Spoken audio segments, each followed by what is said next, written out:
Pada zaman dahulu kala, Dewa Panjurli dan Dewa Kalingga diturunkan ke hutan Kantara yang dianggap suci.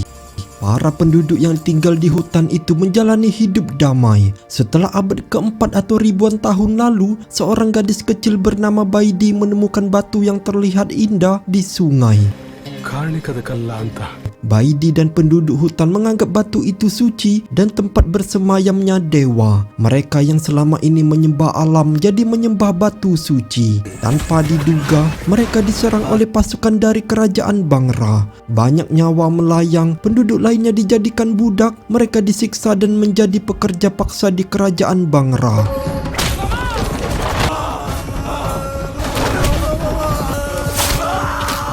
Raja Bangra Vijayandra terkenal sangat kejam, dia biasa membunuh.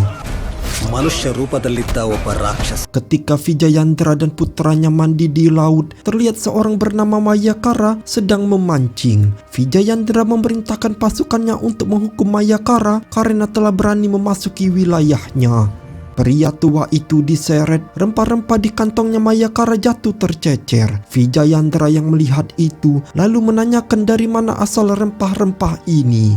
Mayakara menjawab bahwa dia mendapatkan rempah-rempah dari hutan Kantara. Saat itu juga Vijayandra bersama putra dari pasukannya mengajak Mayakara pergi ke hutan Kantara yang ada di luar kerajaannya. Setelah sampai di tempat tujuan, Mayakara tiba-tiba menghilang. Sepertinya dia bukan manusia biasa. Raja Vijayandra tidak peduli dengan itu. Vijayandra hanya menginginkan sumber rempah-rempah. Vijayandra membakar sebuah pohon untuk menerangi suasana di hutan. Tindakan Vijayandra membawa petaka. Api mistis muncul dengan penuh amarah.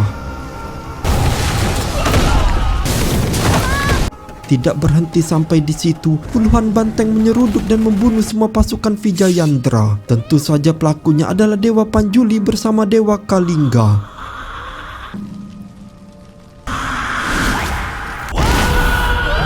Raja Vijayandra juga disiksa dan dibunuh. Semua itu disaksikan oleh putra Vijayandra yang bernama Raja Sekara. Para penduduk hutan Kantara datang ke lokasi. Seorang penduduk dirasuki roh Dewa Panjurli. Sebuah ancaman dikeluarkan oleh Panjurli. Siapapun yang melangkah ke tanah batu suci di hutan Kantara dengan niat jahat akan ditumpahkan darahnya. Raja Sekara semakin ketakutan. Dia berlari menjauh dan pingsan. Raja Sekara ditemukan oleh suku Kadapa. Suku yang dikenal mendalami ilmu hitam itu tertarik dengan cerita Raja Sekara tentang kekuatan batu suci di hutan Kantara. Raja Sekara kemudian diantar pulang ke kerajaan Bangra oleh suku Kadapa.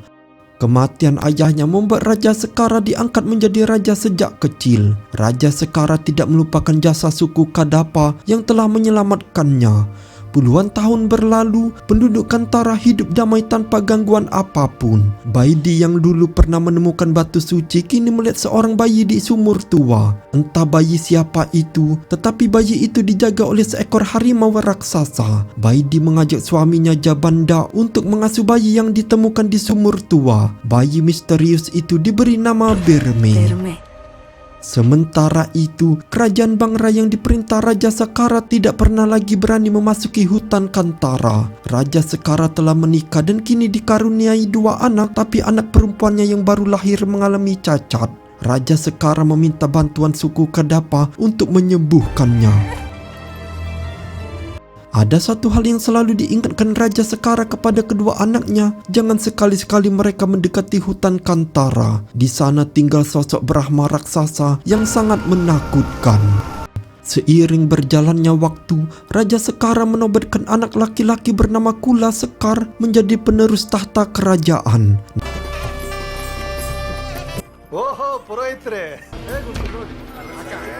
Namun sikapnya sama sekali tak menunjukkan sikap seorang raja, sebab Kula Sekar sangat angkuh dan sombong atas kedudukannya. Entah apa yang Kula pikirkan, ia mengajak anak buahnya pergi menuju ke hutan Kantara hanya untuk sekedar berburu.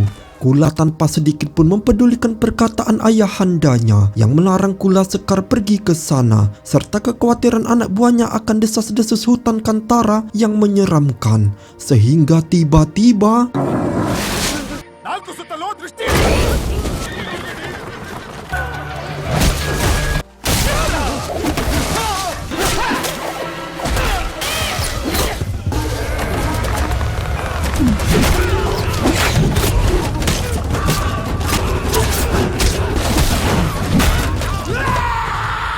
Warga suku Kantara yang kini dipimpin oleh Berme dewasa berhasil menghabisi seluruh pasukan yang dibawa Kula Sekar. Bahkan Berme membawa salah satu pasukan Kula Sekar yang masih hidup ke desanya bersama dengan hasil buruan yang mereka tangkap. Tak terima dengan pasukan kerajaan dan si anak yang masuk wilayah perbatasan, Berme berencana mengantarkan si prajurit sampai ke lokasi kerajaan Banggara. Bukan tanpa alasan, ia melakukan ini semua demi mengetahui seperti apa situasi di dalam sana.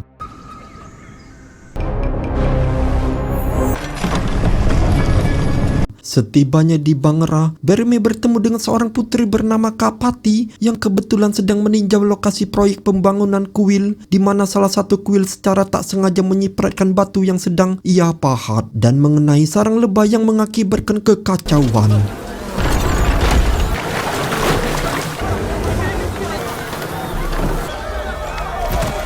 Melihat putri Kapati diserang oleh para lebah, Berme langsung bergegas menyelamatkannya.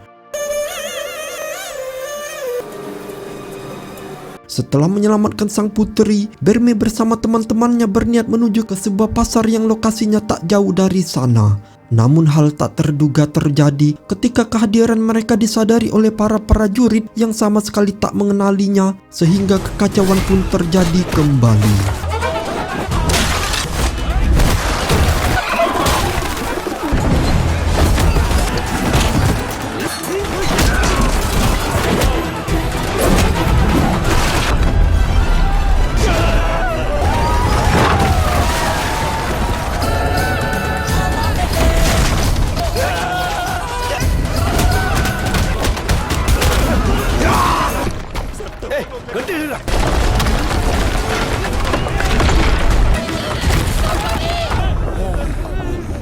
Setelah aksi kejar-kejaran itu, kini Berme dan temannya sengaja ditangkap. Putri Kapati yang melihat hal itu pun meminta seluruh pasukan untuk langsung membawa mereka ke hadapan Kula Sekar.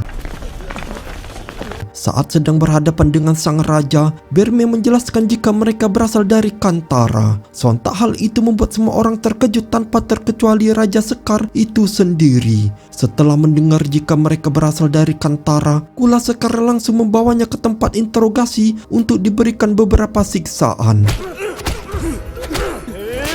Kantara di sana dihampiri oleh Raja Sekar untuk menanyakan alasan mereka pergi ke Banggara, di mana kedatangan mereka ke sana akibat dari ulah Raja Sekar itu sendiri. Mendengar hal itu, Raja Sekar pun memutuskan untuk memenjarakan mereka semua.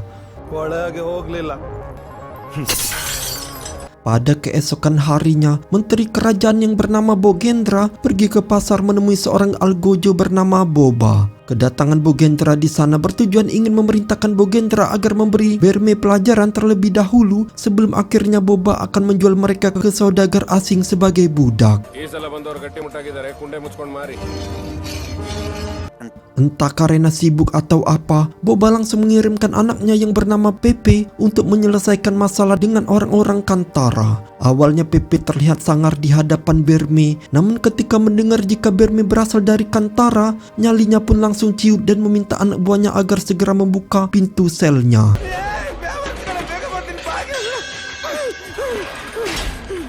Saat sedang ditahan itulah, Berme sengaja melihat sebuah pelabuhan serta area pasar yang tepat di sampingnya. Salah satu tahanan bernama kita panggil saja Kumar menjelaskan jika pasar itu adalah pusat jual beli semua jenis barang dari mulai sembako, rempah-rempah, bahan bangunan, senjata, hewan ternak dan lain sebagainya.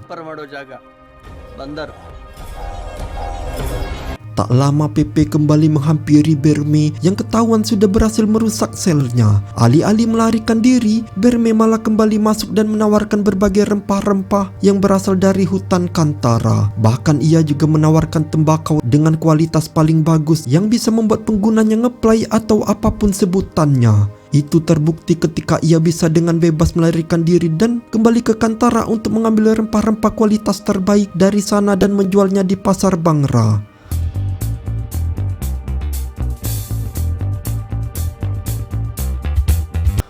Beberapa hari berselang setelah mendapatkan rempah-rempah, Berme CS kembali ke Banggara untuk menjual hasil panennya dan melunasi hutang milik Boba. Sempat mengira jika kehadiran mereka akan diusir oleh Ratu Kapati, sang ratu rupa-rupanya memberikan izin berdagang kepada Berme dengan syarat ia harus memberikan upeti pada kerajaan dengan jumlah yang sudah ditentukan.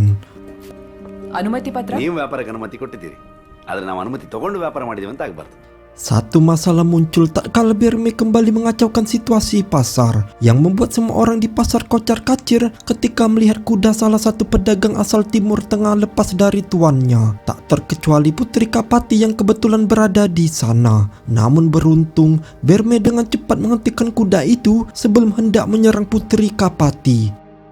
Sekembalinya ke Kantara, Berme dan teman-teman pergi ke tengah hutan mencari rempah-rempah yang lebih banyak untuk dijual ke Bangra. Namun bukannya rempah-rempah yang didapat, Berme CS bertemu dengan siluman harimau yang menunjukkan keberadaan batu suci yang telah lama hilang, sekaligus menuntun Berme CS menuju ke suatu tempat yang diduga pernah disalahgunakan sebagai tempat ritual terlarang oleh suku Kadapa. Itu terbukti tatkala Berme CS mengalami hal-hal mistis ketika masuk ke area sana. ಬಂದಿರಾ? ನಿಮ್ಮ ಬಂಡು ಧೈರ್ಯಕ್ಕೆ ನಾನು ಬಲಿಯಾಗ್ತೇನೆ ಅಂತ.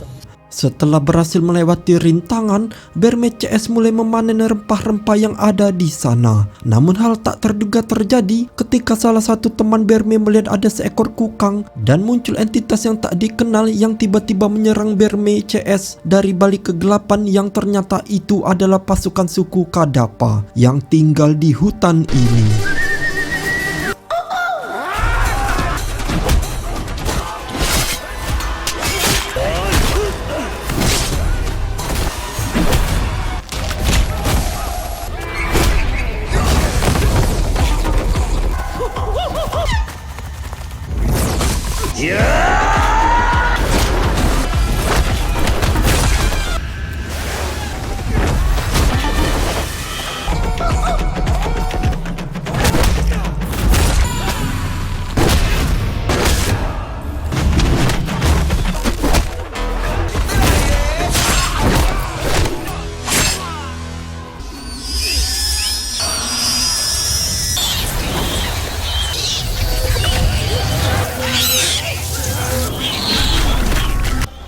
Sempat kewalahan ketika menghadapi mereka, tapi beruntung harimau yang tadi menuntun Berme datang dan membantunya menghabisi sebagian warga suku Kadapa.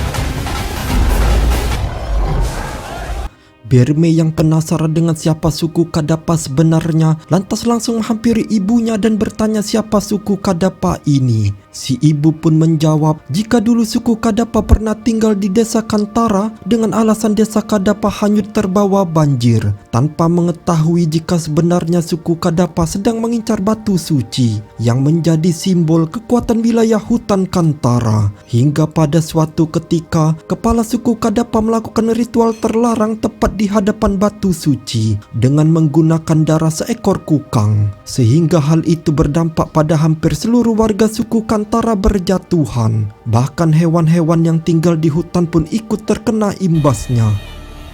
Satu masalah kembali muncul ketika Bogendral datang menghampiri para pedagang dan mempermalukan Boba di hadapan umum. Beruntung Berme datang membantu Boba dan menghajar Bogendral serta anak buahnya. Kegagalan Bogendral dalam menghabisi Berme CS sontak membuat Kula Sekar marah dan berniat menghabisinya saat itu juga. Namun niatnya seketika sirna ketika mengetahui Raja Sekar ada di belakangnya. Karena merasa jika Raja Sekar tidak memberikan keleluasaan dalam memegang kendali kerajaan meski dirinya sudah dinobatkan menjadi seorang raja, malam harinya Kula Sekar sempat mengaku bersalah karena telah mempermalukan ayahnya di hadapan umum. Tapi ternyata ia masih memiliki niat jahat yang ingin menghancurkan desa serta seluruh penduduk suku Kantara. Namun karena tak ingin niat jahatnya diganggu oleh Raja Sekar, ia pun mencampurkan sebuah racun ke dalam makanan yang dimakan oleh ayahandanya agar beliau tak menghalangi apa yang Kula Sekar rencanakan. ಲಂಕವನ್ನು ಕಾಂತರದವರ ರಕ್ತದಿಂದ ತೊಳಿತೇನೆ. Setibanya di Kantara, Kula Sekar langsung meminta ratusan prajuritnya agar membakar habis seluruh rumah milik orang-orang suku Kantara. Bahkan tak segan untuk menghabisi seluruh penduduk.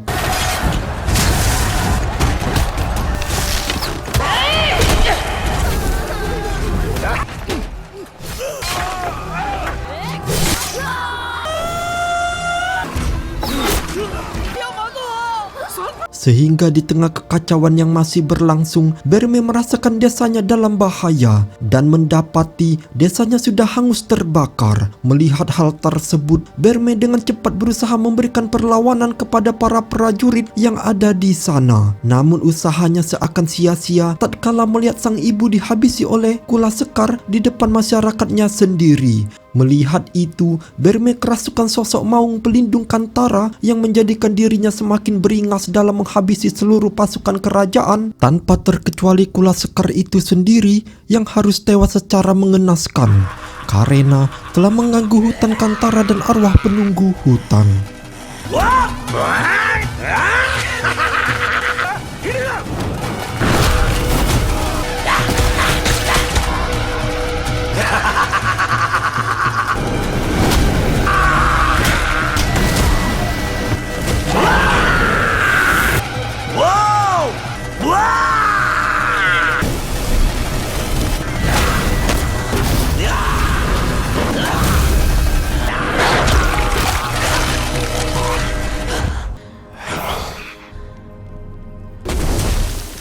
Kesedihan menyelimuti seluruh warga suku Kantara karena banyak korban yang berjatuhan tanpa terkecuali Berme setelah kehilangan ibunya sendiri.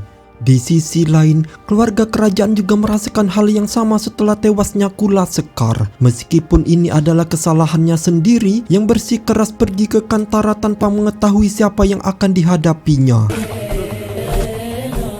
Beberapa hari berselang, Boba beserta para pedagang pasar yang lainnya pergi ke Kantara dan berniat tinggal di sana untuk selamanya. Bahkan mereka membawa semua alat mata pencarian mereka karena merasa jika di Bangra sudah tidak efisien lagi untuk ditinggali. Mengingat semua perlakuan dari Kula Sekar yang selalu bertindak seenaknya. Sementara itu, keluarga kerajaan mendapat hambatan ketika akan mengkremasi jasad Kula Sekar karena batu suci yang ada di sana telah retak. Hingga salah satu pemuka agama mengatakan jika batu tersebut ingin pulih kembali maka mereka akan melaksanakan Brahma Kalasa atau ritual suci yang memohon restu kedamaian serta perlindungan dari dewa penjaga. Dengan kata lain, mereka harus membujuk salah satu warga Kantara yang tak lain adalah Berme agar bersedia melakukan ritual tersebut. Karena memang Kula Sekar telah mengganggu kedamaian dari dewa penjaga hutan Kantara. ಅವನು ಸಂತೃಪ್ತನಾಗೋವರೆಗೂ ಬ್ರಹ್ಮಕಲಶ ಆಗಲಿಕ್ಕೆ ಬಿಡೋದಿಲ್ಲ. Saat mengobrol dengan ayahnya, Berme dikejutkan dengan kehadiran Putri Kapati yang berniat meminta semua penduduk suku Kantara agar bersedia pergi ke Bangra melakukan ritual Brahma Kalasa. Namun Berme menolak permintaan itu karena merasa jika pihak kerajaan sudah melanggar aturan dan melintasi perbatasan Kantara. Bahkan pihak kerajaan dengan seenaknya memperbudak warga Kantara yang hanya digunakan untuk membangun kerajaan mereka.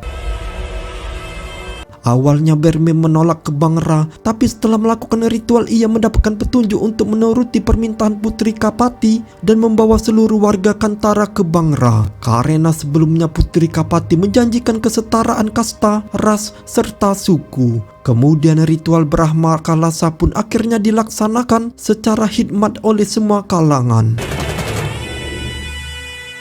Setelah bersatunya suku Kantara dengan bangsa kerajaan Bangra, Berme dengan sukarela ingin memberikan kembali pelabuhan serta pasar yang sebelumnya ia kuasai. Karena memang Berme dan teman-temannya hanya menjadikan pelabuhan sebagai tempat untuk berdagang dengan syarat membebaskan semua budak yang telah lama menjadi tawanan. ಧರ್ಮದ ದಾರಿಲಿ ನಡಿ.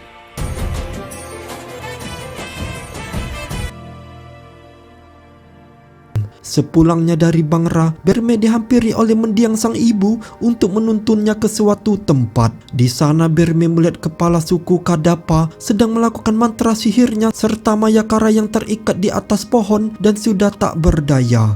Meski yang ia lihat hanya sebuah mimpi, tapi ketika Berme terbangun, ia mendapati seluruh anak-anak suku Kantara terkena penyakit akibat perbuatan sihir dari suku Kadapa yang membuat mereka semua dibuat tak berdaya.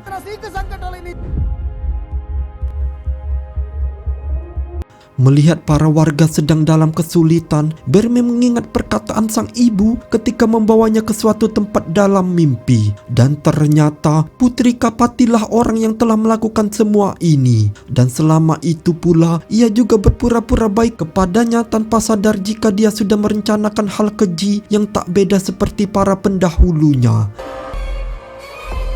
Demi menyelamatkan seluruh warga Kantara, Berme menyalakan genderang perang untuk melawan keserakahan dari kerajaan Bangra. Dan agar batu suci bisa kembali lagi ke Kantara, sekaligus menjaga hutan ini tetap aman dari ancaman orang-orang yang ingin menguasainya.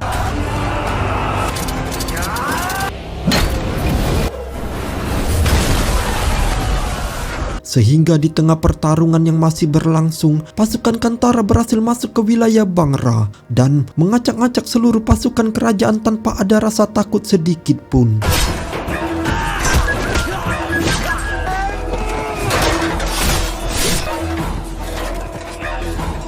Sementara Bangra diserang oleh pasukan Kantara, Raja Sekar bersama Putri Kapati sedang melakukan ritual demi bisa mengalahkan kekuatan yang dimiliki Berme. Dengan menggunakan kuku serta rambut Berme yang berhasil Putri Kapati dapatkan sebelumnya yang dipercaya bisa melemahkan kekuatan sosok Berme. Tak hanya itu, Raja Sekar bahkan harus menggabungkan kekuatan 3 generasi sebelum bertarung melawan Berme.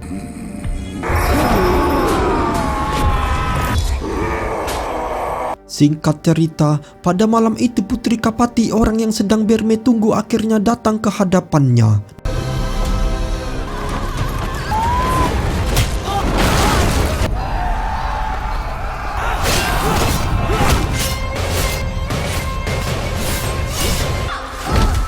Namun kekuatan pasukan Kantara tak sebanding dengan Kapati dan Raja Sekar karena sudah dirasuki oleh arwah Vijayandra yang bisa dengan mudah mengalahkan puluhan pasukan dari Kantara. Melihat puluhan pasukan Kantara tumbang, Berme langsung berusaha memberikan perlawanan. Tapi kali ini Berme dibuat kesulitan ketika harus melawan Raja Sekar yang sudah dirasuki oleh arwah Vijayandra. Hingga tak lama muncullah Mayakara yang meminta agar Berme secepatnya mencari jati diri yang sebenarnya jika ingin mengalahkan mantra dari Putri Kapati. Sementara Mayakara sendiri akan berusaha untuk menghadang Raja Sekar sementara waktu.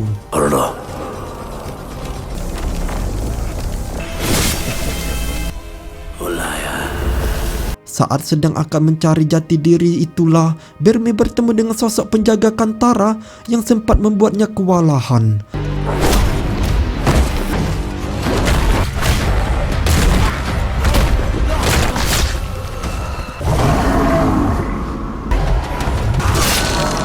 Namun ketika Berme memegang sebuah tombak dewa, si sosok penjaga pun langsung tunduk di hadapannya karena memang Berme adalah titisan dari Dai itu sendiri dan langsung mengantarkannya kembali ke medan tempur untuk menghabisi Ratu Kapati serta Raja Sekar.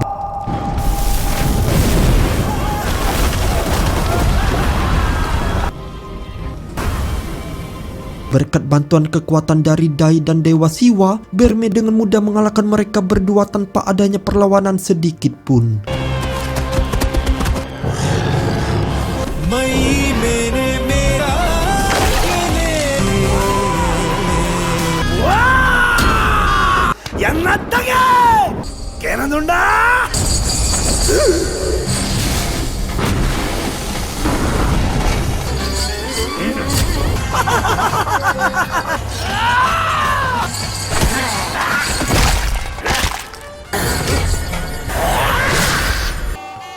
Setelah peperangan selesai, para warga suku Kantara menjalani ritual sebagai rasa syukur karena roh Dai telah menyelamatkan mereka dari kehancuran serta sebagai upaya demi raga Berme kembali seperti semula. Meski pada akhirnya Berme lompat ke salah satu lubang gua yang berada di tengah lokasi ritual tersebut. Dan di saat itulah film pun berakhir.